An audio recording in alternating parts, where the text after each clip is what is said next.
नमस्कार विद्यार्थियों, आपके अपने YouTube चैनल आरपी कटारिया पर आपका हार्दिक अभिनंदन एवं स्वागत है। आज इस वीडियो में हम बात करने वाले हैं प्रश्नावली 15.1 के बारे में ही, जो पहले से ही रनिंग में है। उसके प्रश्न संख्या 14 तक पिछले वीडियोज़ में हम कंप्लीट कर चुके हैं। आज हम प्रश्न संख्या 15 से इस वीडियो में बात करने वाले हैं। 15 का जो क्वेश्चन है वो मैंने यहाँ पहले लिख दिया है। जैसा आप देख रहे हैं, कई लोग सोचेंगे कि यार ये तो काफ़ी बड़ा प्रश्न है, लेकिन जितना बड़ा ये आपको क्वेश्चन दिखाई दे रहा है, प्रश्न दिखाई दे रहा है, उतना कठिन और उतना लंबा उत्तर नहीं है इसका। बहुत ही आसान बात है, केवल उसको समझना है। तो देखिए, प्रश्न संख्या 15 क्या है। ताश के 5 पत्तों ईंट का दहला, गुलाम, बेगम, बादशाह और इक्का को पलट करके अच्छी प्रकार से फेंटा जाता है। फेंटने का मतलब होता है मिक्स करना। आपने यहाँ देखा कि पहले सेंटेंस में कहीं पे भी ताश की गड्डी की बात नहीं हुई, न ही 52 पत्तों का जिक्र हुआ। इसका मतलब क्या है कि अपने को ताश की गड्डी में कुल पत्ते 52 होते हैं, इसको काम में नहीं लेना है। ताश के 5 पत्ते, ये प्रश्न 5 पत्तों के आधार पर ही हल करना है। अब वो पत्ते कौन कौन से वो अपन यहाँ देख ही रहे। फिर इनमें से यादृच्छिक एक पत्ता निकाला जाता है इन 5 में से। पहले पॉइंट में कहा है इसकी क्या प्रायिकता है कि यह पत्ता एक बेगम है, तो जिसकी प्रायिकता पूछ रहा है वो तो बाद की बात है। पॉइंट नंबर 2, यदि बेगम आती है, मान लो कि पहले पॉइंट में बेगम निकल गई तो उसे अलग रख दिया जाता है और एक अन्य पत्ता निकाला जाता है। इसकी क्या प्रायिकता है कि निकाला गया दूसरा पत्ता। सेकेंड पॉइंट में भी 2 पॉइंट्स बना दिए हैं। पॉइंट नंबर ए एक इक्का है, पॉइंट नंबर बी एक बेगम है। तो पॉइंट नंबर 1 के लिए हम बात करते हैं। प्रश्न में पता चल गया कि कुल पत्ते 5 है, तो यहाँ कुल संभावित परिणामों की संख्या कितनी हो जाएगी? 5 हो जाएगी। ठीक है। आपको ध्यान है कि हम प्रायिकता का फॉर्मूला लिखते हैं इसके जस्ट बाद में। प्रायिकता का फॉर्मूला क्या होता है? अंश में तो लिखा जाता है अनुकूल परिणामों की संख्या और बटे में लिखा जाता है कुल संभावित परिणामों की संख्या। अब देखिए, पॉइंट नंबर 1 में प्रायिकता पूछी किसकी गई है वो देखिए आप। इसकी क्या प्रायिकता है कि यह पत्ता एक बेगम है, तो प्रायिकता किसकी पूछी गई है? बेगम आनी चाहिए। ठीक है। तो आपने देखा कि यहाँ पढ़ के देखो, ईंट का दहला, 5 जो आपके पत्ते थे उसमें से बेगम कितने हैं? एक दहला है, एक गुलाम है, एक बेगम है, एक बादशाह है, एक इक्का है। तो बेगम एक ही हुई, एक ही बेगम है इसलिए। और यहाँ पर वैसे भी ईंट के लिए बात कर रहा है तो ईंट की तो एक ही बेगम होगी, एक से ज़्यादा बेगम तकलीफ हो जाती है भाई। तो ईंट की एक ही बेगम होगी। और कुल संभावित परिणामों की संख्या, जल्दबाजी बिल्कुल मत करना, यहाँ पर लिखी हुई है, यहाँ देख लो, यहाँ देख लो। कुल संभावित परिणामों की संख्या 5 है। तो ये हो गया 5, हो गया पहले पॉइंट का उत्तर। अब यदि अपन पॉइंट नंबर 2 की बात करें तो ध्यान देना, पॉइंट नंबर 2 को एक बार पढ़ लीजिए अच्छे से। यदि बेगम आती है तो उसे अलग रख दिया जाता है। यहाँ ध्यान देना है कि पॉइंट नंबर 2 में विशेष ध्यान देना है कि टोटल पत्ते वैसे थे तो 5, लेकिन फर्स्ट पॉइंट में बेगम निकल आती है ऐसा हमने मान लिया और उसको अलग कर दिया जाता है। अब यदि 5 पत्तों में से बेगम को अलग हमने रख दिया है तो अब हमारे पास में सेकेंड पॉइंट में कुल पत्ते बचेंगे 4। कितने बचेंगे? 4 बचेंगे। क्यों? क्योंकि पहले पॉइंट में बेगम निकल आती है ऐसा इसने कहा है और उसे अलग रख दिया जाता है, उसको अलग ही कर दिया है। तो थे तो 5 लेकिन अलग रख दिया तो 4 बच गए, कुल पत्ते 4। तो इस पॉइंट के लिए कुल संभावित परिणामों की संख्या चेंज हो गई है। कुल संभावित परिणामों की संख्या कितनी हो जाएगी? 4। सूत्र तो वो हम समझते हैं कि यही सूत्र होगा। अब इसमें भी 2 पॉइंट आ रहे हैं एक तो ये, एक इक्का। तो इक्के के लिए प्रायिकता क्या होगी? एक तो ये ज्ञात करना है। पॉइंट नंबर बी में बोल रहा है एक बेगम, बेगम। तो देखिए, इक्का हमारे पास में एक है और ये बता रखा इक्का, एक इक्का है। और यहाँ इस पॉइंट्स के लिए कुल संभावित परिणामों की संख्या 4 है जो कि बटे में आती है। ये आपका उत्तर हो गया 1/4। सेकेंड पॉइंट के लिए बात करें, पॉइंट नंबर बी में, तो बेगम की बात कर रहा है एक बार फिर। लेकिन हमने देखो बेगम हमारे पास में कितनी थी? ईंट का दहला, गुलाम, बेगम, बादशाह सब एक ही पता था। लेकिन पहले पॉइंट में हमने ये मान लिया कि बेगम का पत्ता निकल आता है, क्योंकि सेकंड पॉइंट में बताया है कि यदि बेगम निकल आती है। अब बेगम निकल ही गई और उसको हमने अलग ही कर दिया, तो ये जो 4 पत्ते यहाँ बचे हुए हैं उसमें बेगम नहीं है, उसमें बेगम नहीं है। अब मान लीजिए पत्तों में बेगम है ही नहीं, तो क्या बेगम निकलेगी? बिल्कुल नहीं। अरे बेगम है ही नहीं तो निकलेगी कहाँ से? तो ये संभव नहीं है, तो ये असंभव घटना हो गई, अनिश्चित घटना हो गई। और मैंने पिछले वीडियोज में बता रखा है कि अनिश्चित घटना या असंभव घटना की प्रायिकता होती है 0। न कोई सूत्र, बिना किसी सूत्र के उत्तर, कोई सूत्र नहीं लगेगा यहाँ, कोई ज़रूरत नहीं है सूत्र लगाने की, क्योंकि बेगम निकल चुकी है पहले और अब हमारे पास में बेगम का पता है ही नहीं, तो बेगम कैसे निकलेगी? तो ये असंभव सी बात लगती है और असंभव घटना के लिए प्रायिकता हमेशा 0 होती है। तो ये हुआ आपका प्रश्न संख्या 15। अब हम बात करेंगे 16 के बारे में। प्रश्न संख्या 16 जो है वो आप देखेंगे। 16 के प्रश्न में कुछ अलग भाषा है आसान, सब के सब प्रश्न बड़े ही आसान हैं। आपको तो केवल धैर्य बनाए रखना है। एक बार जिसने भी हमारा वीडियो देखा, प्रायिकता के प्रश्नों को उनको ज़िंदगी में दोबारा पढ़ने की ज़रूरत नहीं होगी। एक बार देखने की देर है, फिर तो प्रायिकता केवल आपकी है, किसी की नहीं होगी। ठीक है, यहाँ 16 के प्रश्न की बात करेंगे हम। प्रश्न संख्या 16, इसमें कहा गया है कि किसी कारण 12 खराब पेन 132 अच्छे पेनों में मिल गए। किसी कारण 12 खराब पेन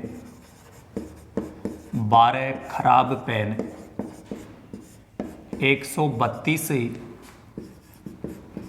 अच्छे पेनों में मिल गए हैं। केवल देखकर यह नहीं बताया जा सकता, केवल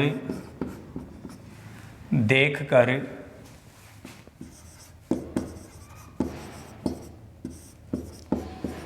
यह नहीं बताया जा सकता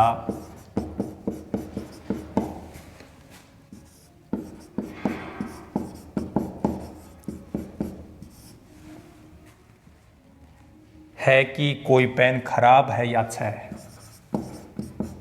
कि कोई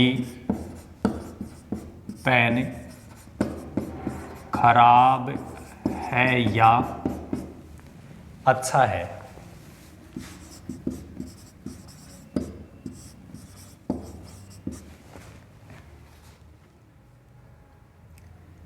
इस मिश्रण में से एक पेन यादृच्छिक निकाला जाता है। इस मिश्रण में से एक पेन यादृच्छिक निकाला जाता है।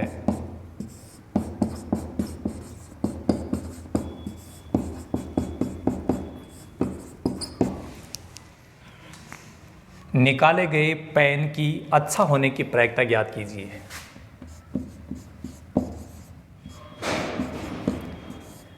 निकाले गए पेन की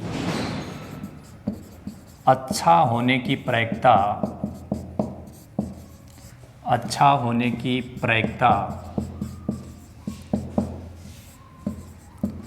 ज्ञात कीजिए। तो एक बार प्रश्न को समझ लीजिए। किसी कारण 12 खराब पेन 132 अच्छे पेनों में मिल गए हैं। पहले सेंटेंस से अपने को ये पता चल गया कि खराब पेन है उनकी संख्या 12 है, अच्छे पेनों की संख्या 132 है।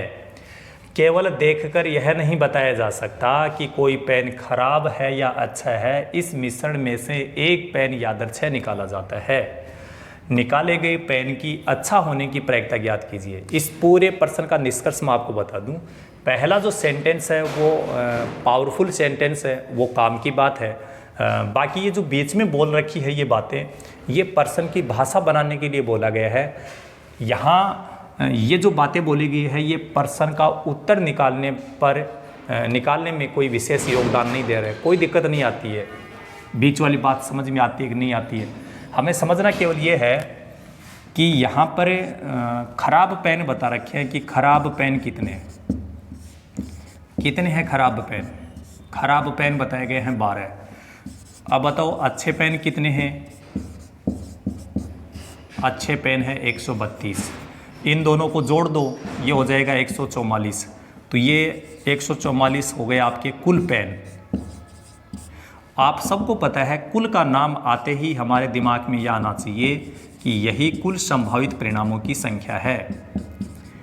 यही कुल संभावित परिणामों की संख्या है। तो कुल संभावित परिणामों की संख्या कितनी हो गई? 144। इसके बाद में हम लगाते हैं सूत्र और हमारा आ जाएगा उत्तर। सूत्र क्या होता है? ऊपर आता है अनुकूल परिणामों की संख्या बटे आता है कुल संभावित परिणामों की संख्या। ये फॉर्मूला हम कई बार लिख चुके हैं, इसलिए बार बार लिखें तो टाइम खराब हो रहा है, इसलिए हम लिख नहीं रहे हैं। आप इसको अच्छे से याद कर लीजिए। अब देखिए हमसे प्रायिकता पूछी गई है। किसकी प्रायिकता पूछी गई है? यहाँ देखो, निकाले गए पेन की अच्छा होने की प्रायिकता। तो वो पेन कैसा हो, अच्छा होना चाहिए, उसकी प्रायिकता पूछी है। सीधी सी बात समझनी है कि आपके प्रश्न में अच्छे पेन कितने बताए गए हैं? अच्छे पेन बताए गए हैं 132। तो ये हो गया इसके लिए अनुकूल परिणाम, और कुल संभावित परिणामों की संख्या तो 144 है। अब यदि अपन इसको सरल करें तो इसमें 2 का भाग भी जा रहा है, 3 का जा रहा है। यहाँ यदि अपन 4 की बात करें, 4 का भाग भी जा रहा है, लेकिन सीधा 12 का भाग लगाएं तो वो भी जा रहा है, तो 12 का भाग लगा देंगे। 12 एकम 12, फिर 12 एकम 12। 12 का भाग यहाँ लगाएंगे तो 12 बार जाएगा, क्योंकि ये तो 144 12 का वर्ग है। तो इसका उत्तर आ गया 11/12। आसान है, हो गया उत्तर बस। लेकिन इस प्रश्न में ध्यान रखना है कि ये प्रश्न कई बार थोड़ा बदल के दे दिया जाता है। जैसे मैं यहाँ निकाले गए पेन के अच्छा नहीं होने की प्रायिकता। अब बच्चों के माइंड में क्या रहता है, उन्होंने तो ये प्रश्न एक बार अच्छे से समझ लिया और अच्छा होने की प्रायिकता उनके माइंड में यही सेट हो रहा है, वो फटाफट बिना देखे उसको हल कर देते हैं कि हाँ अच्छे पेन की है। यहाँ पढ़ना ज़रूरी है। यदि मैं बोल दूं अच्छा नहीं होने की प्रायिकता, यदि अच्छा नहीं होना इसकी प्रायिकता पूछी जाएगी तो क्या समझना है? यदि वो अच्छा नहीं है तो फिर क्या है? खराब है। तो वहाँ संख्या हमें अनुकूल परिणामों की संख्या 12 लिखनी पड़ेगी और कुल संभावित परिणामों की संख्या तो 144 ही रहेगी। मान लो यहाँ लिख दिया पेन के खराब होने की प्रायिकता, तो खराब पेन कितने हैं? 12, तो अनुकूल परिणाम 12 होंगे। यहीं पे लिख दिया पेन खराब नहीं होने की प्रायिकता। अब यदि पेन खराब नहीं है तो फिर कैसा है? अच्छा है। तो वहाँ अनुकूल परिणाम आएंगे 132। इन बातों को अपने को समझना है, फिर ऐसे प्रश्नों में कोई दिक्कत नहीं आने वाली है। तो ये आपका प्रश्न संख्या 16 भी कंप्लीट होता है।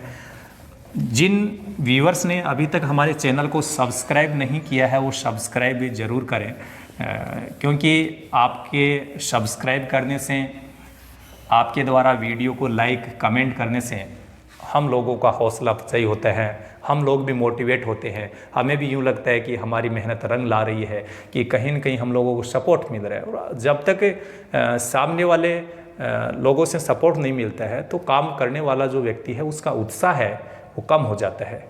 तो हम, हालांकि ऐसा कुछ नहीं होगा, उत्साह हमारा कायम है, कायम रहेगा और अनवरत रूप से हम आपके लिए लगातार प्रयास करते रहेंगे। आप भी वीडियो को अंत तक ज़रूर देखिए, आपको प्रायिकता समझ में आ जाएगी। एक सलाह आपको ज़रूर देना चाहता हूं कि यदि आप इस वीडियो से सब कुछ सीखना चाहते हैं तो ये बिल्कुल ही गलत बात है। इसके लिए आपको इस चैप्टर के स्टार्ट से जो वीडियो है वो प्रत्येक वीडियो आपको सीक्वेंस से देखने होंगे, तो आपको एक एक बात की जानकारी होगी। चलिए आगे बढ़ते हैं। प्रश्न संख्या 17। 17 के प्रश्न में कहा गया है कि पहला पॉइंट है 20 बल्बों के एक समूह में 4 बल्ब खराब है। 20 बल्बों के समूह में 4 बल्ब खराब है। 4 बल्ब खराब है। इस समूह में से एक बल्ब यादृच्छिक निकाला जाता है। इस समूह में से एक बल्ब यादृच्छिक निकाला जाता है।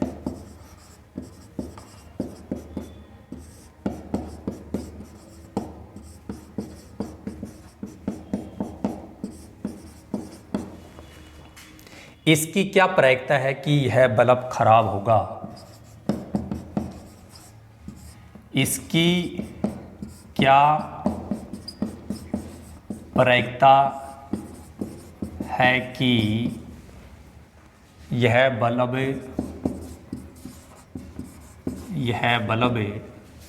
खराब होगा? यह बल्ब खराब होगा। सेकेंड पॉइंट देखिए, मान लीजिए,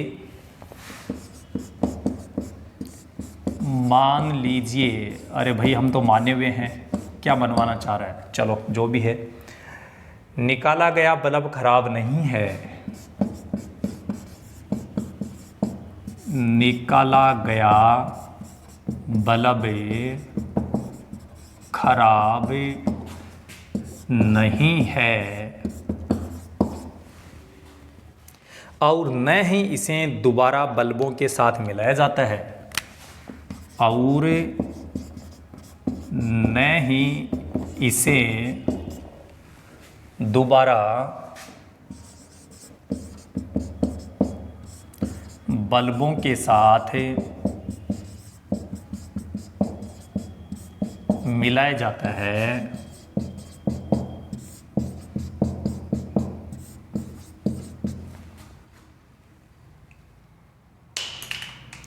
अतः शेष बल्बों में से एक बल्ब यादृच्छिक निकाला जाता है। अब शेष बल्बों में से एक बल्ब यादृच्छिक निकाला जाता है।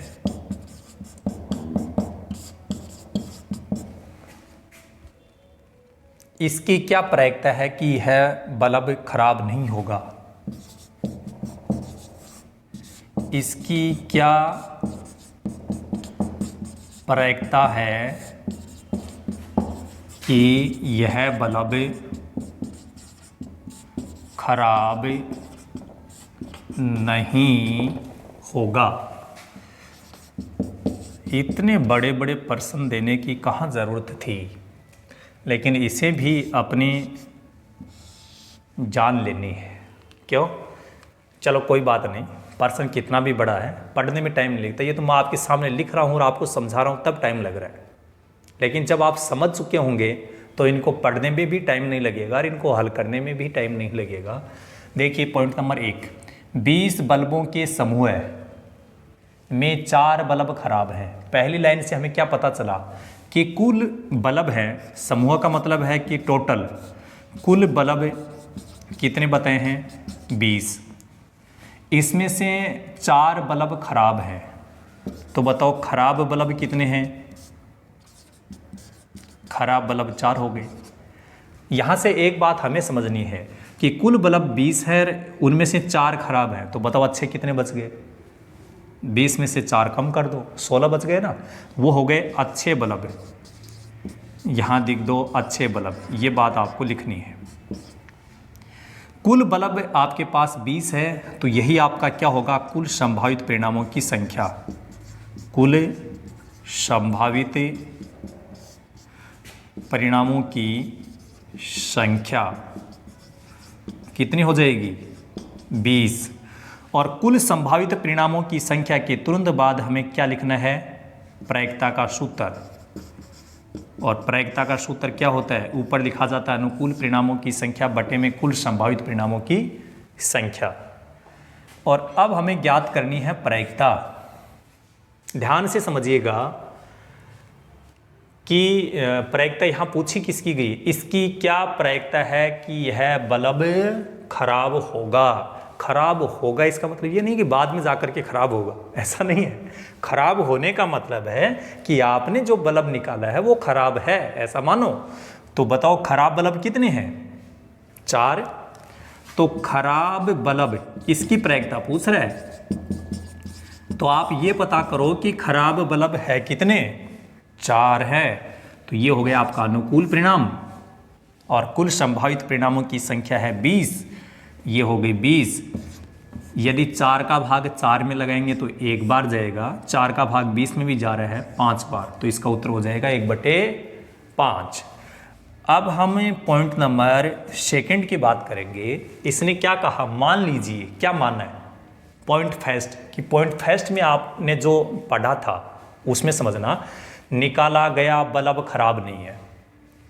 यहां तो पॉइंट नंबर फर्स्ट में तो इसने ये कह दिया कि आपको जो प्रायिकता किसकी निकालनी है, खराब बल्ब की।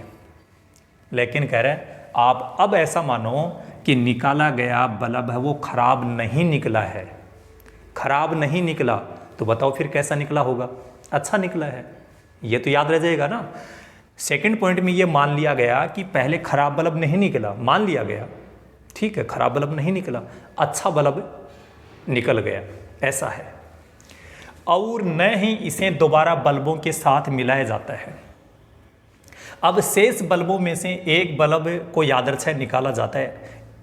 एक बार यहाँ तक ही समझो, टोटल बल्ब थे 20, जिसमें से 4 बल्ब खराब और 16 अच्छे। लेकिन पहले पॉइंट में जो बल्ब निकाला गया है वो एक तो खराब नहीं है, ऐसा माना गया, अच्छा है, ठीक। जो निकाल लिया उसको शामिल नहीं किया गया, अलग ही कर दिया, जो भी निकला उसको अलग कर दिया। तो बताओ टोटल बल्ब थे तो 20 है, टोटल बल्ब तो 20 थे, लेकिन पहले पॉइंट में जो बल्ब निकाला गया था वो अलग कर दिया गया, दोबारा मिलाया नहीं गया है। तो बताओ अब कितने बल्ब बच गए। तो सेकंड पॉइंट में अब कुल बल्ब हमारे पास में केवल 19 बचेंगे, क्योंकि पॉइंट नंबर 1 में जो बल्ब निकाला गया था वो मिलाया नहीं गया है। ये मैं नहीं बोल रहा हूँ, प्रश्न में कहा गया है न ही इसे दोबारा बल्बों के साथ मिलाया जाता है, तो उसको मिलाया नहीं गया। तो ये 19 बचेंगे। अच्छा, खराब बल्ब कितने हैं समझना, अच्छे बल्ब कितने हैं समझना। इसने देखो ये कहा था निकाला गया बल्ब खराब नहीं है, किसमें, पहले पॉइंट में।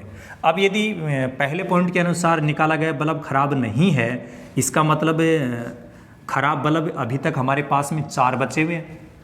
अब यदि वो खराब नहीं निकला है तो वो कैसा निकल गया, अच्छा निकल गया। तो बताओ अच्छे बल्ब पहले तो 16 थे और एक बल्ब हमने पहले पॉइंट में निकाल दिया जिसको अच्छा माना है, तो अब संख्या कितनी बच गई, 15। इन दोनों को जोड़ के देखो 19 ही आ रहा है। और अब देखिए सूत्र तो वही रहेगा, इसकी प्रायिकता ज्ञात करनी है। तो इसने क्या कहा, बल्ब खराब नहीं होगा, तो लिखो बल्ब खराब नहीं। लेकिन इसको आप अपनी भाषा में समझो कि यदि बल्ब खराब नहीं है तो फिर कैसा है। बल्ब खराब नहीं है तो फिर वो कैसा है, अच्छा है ना, कैसा बल्ब होगा, अच्छा। तो इस लाइन का मतलब आप अपनी भाषा में समझना कि बल्ब खराब नहीं है, ठीक है, तो फिर क्या है, अच्छा है। तो बताओ अच्छे बल्ब कितने हैं, 15। तो इसके लिए अनुकूल परिणाम होगा 15। और कुल संभावित परिणामों की संख्या ये होगी, पहले पॉइंट के अनुसार नहीं आएगी, क्योंकि अब हमारे पास में कुल बल्ब 19 ही बचे हैं। तो ये आएगा 15/19, और 15/19 है, आगे सरल नहीं होगा, ये बात ध्यान रखनी है। तो ये आपका प्रश्न संख्या 17 भी कंप्लीट होता है। धीरे धीरे सब कंप्लीट हो जाएंगे। आप तो केवल लगातार बने रहें, समझते रहें, जो भी होगा सब समझते जाओगे।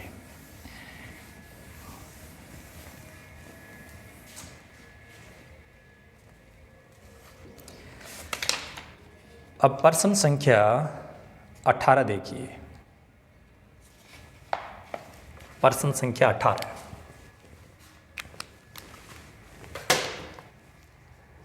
एक पेटी में 90 डिस्क है। एक पेटी है, एक पेटी में 90 डिस्क है, जिन पर 1 से 90 तक संख्याएं अंकित है। जिन पर 1 से 90 तक संख्याएं अंकित है।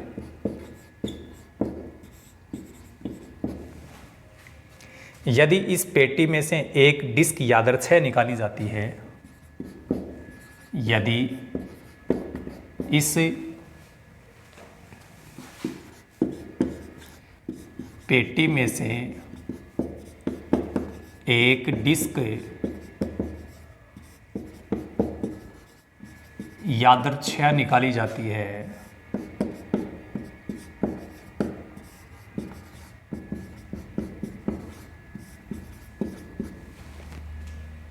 तो इसकी प्रायिकता ज्ञात कीजिए कि, तो इसकी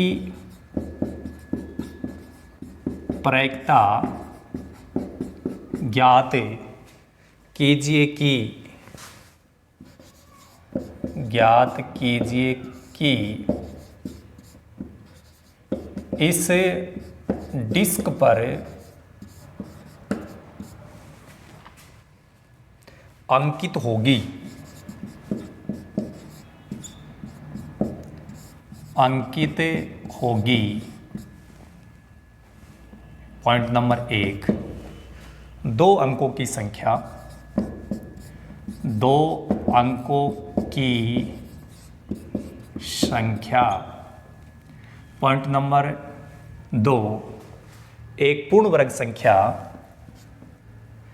पॉइंट नंबर 2, एक पूर्ण वर्ग संख्या। और पॉइंट नंबर 3, 5 से विभाज्य एक संख्या।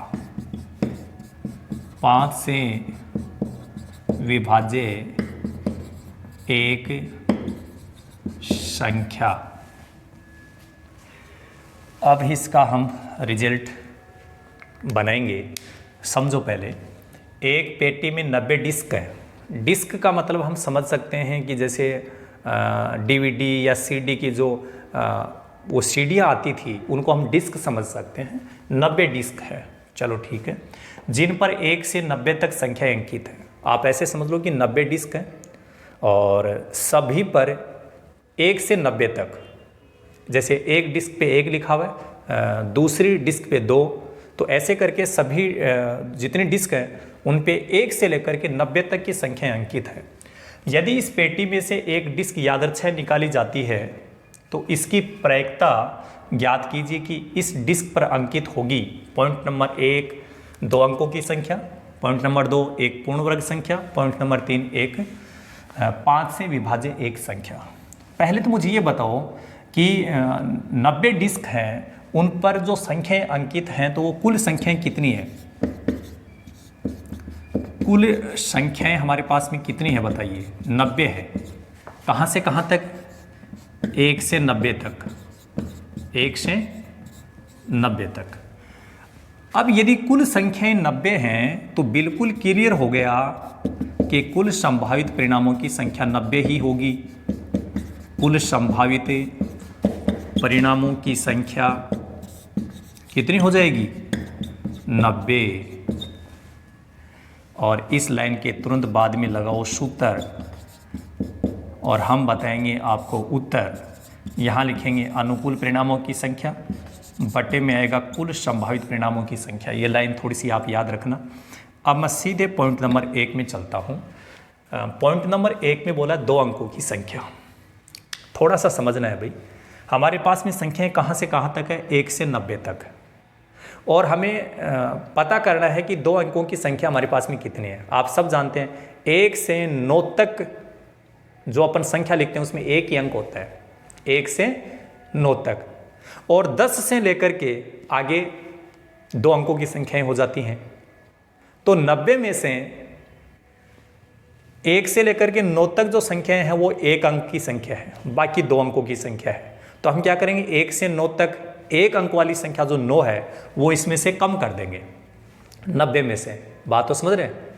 जब हम 1 से 90 तक गिनती लिखेंगे, माइंड में रखो 1 से 9 तक कितने अंक है, 1 अंक। हमें तो कितने अंकों की संख्या की बात कर रहे हैं, 2 अंकों की। तो 1 से 9 तक जो 9 अंक हैं उनको 90 में से कम कर दो, 81। तो 2 अंकों की संख्या कितनी होगी बताओ? 2 अंकों की संख्याएं हमारे पास में कितनी होंगी? 81। अब कोई दिक्कत नहीं है, हमें प्रायिकता ज्ञात करनी है। तो यहाँ देखो P, और प्रायिकता ज्ञात करनी किसकी है? 2 अंकों की संख्या। 2 अंकों की संख्या कितनी है हमारे पास? 81। और ये बताओ बट्टे में क्या लिखा जाता है? कुल संभावित परिणामों की संख्या। तो कुल संभावित परिणामों की संख्या ये रही 90। आपको पता है 9 का भाग 81 में भी जाता है, 90 में भी जाता है। 9 का भाग 81 में जाएगा 9 बार और इसमें जाएगा 10 बार। तो इसका उत्तर हो गया 9/10। पॉइंट नंबर 2 देखो, एक पूर्ण वर्ग संख्या। पूर्ण वर्ग संख्या होती क्या है कि वो संख्या जिनका पूरा पूरा वर्गमूल निकल जाए। लेकिन मुझे लगता है कि यहाँ तुम कंफ्यूज हो जाओगे। आप सीधा सीधा काम करते जाना। 1 का वर्ग कितना होता है, 2 का वर्ग कितना होता है, 3 का वर्ग कितना होता है, वो यहाँ लिखते जाओ। तो आपको पता है, पहले ये पता कर लेते हैं पूर्ण वर्ग संख्याएं कौन कौन सी है, फिर उनको अपन काउंट कर लेंगे। देखो 1 का वर्ग 1 होता है, 2 का वर्ग कितना होता है? 4, 3 का वर्ग 9, 4 का वर्ग 16, 5 का 25, 6 का 36, 7 का 49, 8 का 64 और 9 का 81, 10 का 100। लेकिन अपन 100 नहीं लिखेंगे क्योंकि हमारे पास में संख्याएं 1 से 90 तक ही है। तो देखो ये संख्याएं किसी न किसी का वर्ग है कि नहीं है? और मैंने कंटिन्यू चला है, 1 का वर्ग लिख दिया, फिर 2 का, 3 का, 4 का, 5 का, 6 का, 7, 8, 9, इनके वर्ग लिख दिए। ये जो संख्याएं आपको दिखाई दे रही हैं ये किसी न किसी का वर्ग है और इनको ही बोलते हैं पूर्ण वर्ग संख्याएं। अब कोई दिक्कत नहीं है। अब हमें प्रायिकता ज्ञात करनी है। किसकी प्रायिकता? पूर्ण वर्ग संख्या की। तो आप बताओ कि हमारे पास में पूर्ण वर्ग संख्याएं कितनी है, वो आपका अनुकूल परिणाम हो जाएगा। काउंट कर लो, 1 2 3 4 5 6 7 8 9। तो पूर्ण वर्ग संख्या हमारे पास में 9 है। और बटे में आता है कुल संभावित परिणाम कितने हैं? 90। तो यहाँ पर 9 का भाग हम इसमें लगाएंगे तो 1 बार जाएगा, और यदि यहाँ 9 का भाग लगाएंगे तो 10 बार जाएगा। ये इसका उत्तर हो जाएगा। अब हम पॉइंट नंबर 3 की बात करते हैं। पॉइंट नंबर 3 में क्या कहा है? 5 से विभाज्य संख्याएं। विभाज्य का मतलब है जिनमें 5 का भाग जाता है। तो ऐसी कौन सी संख्या है जिसमें 5 का भाग जाता है? सीधा 5 का पाढ़ा शुरू कर दो, 5 में, 10 में, 20 में, और तब तक चलते जाना कि वो 90 से आगे नहीं चले जाए, क्योंकि हमारे पास में संख्याएं कहाँ से कहाँ तक है? 1 से 90 तक है। तो देखो लिख दो, 5, 10, 15, 20, 25, 30, 35, 40, जिनके अंत में या जिसका इकाइकांक 0 या 5 होता है उसमें 5 का भाग जाता है। जिसका इकाइकांक 5 है या जिसका इकाइकांक 0 है उसमें 5 का भाग जाएगा। तो 40 के बाद में आता है 45, 50, 55, 55 के बाद में 60, 65, 70, 75, 80, 85 और 90। आगे नहीं जाना है। क्यों नहीं जाना भाई? क्योंकि हमारे पास में संख्याएं पर्सन में बता रखी है 1 से 90 तक, तो 90 से आगे नहीं जा पाएंगे अपन। तो ये इतनी सारी संख्याएं जो मैंने लिखी है यहाँ, वो संख्याएं क्या है? वो ऐसी संख्याएं हैं जो 5 से विभाज्य है। इन सब संख्याओं में 5 का भाग जाता है। तो पॉइंट नंबर 3 में हमसे पूछा क्या गया था, 5 से विभाज्य, तो यहाँ लिख दो 5 से विभाज्य संख्या, 5 से विभाज्य संख्या। और देखो प्रायिकता ज्ञात करना बड़ा आसान है। 5 से विभाज्य संख्याएं कौन कौन सी है यहाँ हमने लिखा है, इनको काउंट कर लो, गिन लो। 1 2 3 4 5 6 7 8 9 10 11 12 13 14 15 16 17 18। तो हमारे पास में अनुकूल परिणाम 18 हो गया। कुल संभावित परिणाम कितने हैं, यहाँ से देख लो 90, यहाँ नहीं देखो तो यहाँ 90, यहाँ 90, बटे में जो संख्या लिखी रहती है वो कुल संभावित परिणाम होते हैं, तो यहाँ पे भी 90। आपको पता है कि 18 के पाड़े में 18 तो आएगा ही आएगा, 90 भी आता है। तो यदि मैं 18 का भाग इसमें लगाता हूँ तो 1 बार जाता है, 18 का पाड़ा यदि 5 बार बोलता हूँ तो 90 आता है, तो इसका उत्तर आ जाएगा 1/5। ये है आपका प्रश्न संख्या 18। तो इस वीडियो में केवल इतना ही। So thank you so much, all the best, be positive always.